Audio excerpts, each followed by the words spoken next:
Pues este año ha sido un poquito diferente, hemos tenido un año bastante duro por el tema de las lesiones. Estuve casi 2 meses que no pude moverme de la cama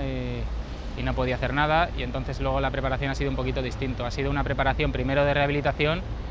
de ponerme muy en forma, y quizás el tiempo pues, se nos ha quedado un poco justo para más el tema técnico y como otros años, pero bueno, cada año es diferente y nos tenemos que adaptar como podamos a las fechas. Pues hombre, vuelvo un poco a la pregunta anterior, me quedan las sensaciones de que quizá nos ha faltado un poquito de la preparación técnica, más la física, yo creo que estábamos bastante bien,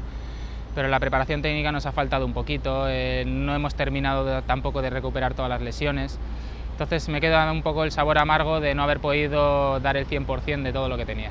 Hombre, por supuesto, este año para mí es entre comillas, es un fracaso. Entonces el año que viene sobre todo intentaremos cuidar nuestro cuerpo, que es lo más importante, porque siempre y cuando el cuerpo funciona y no tenemos ninguna lesión, se puede preparar, se puede hacer toda la preparación que uno necesita y simplemente hay que entrenar. Eso sí, si ya tenemos lesiones, entonces tenemos que estar pendientes de otras cosas como este año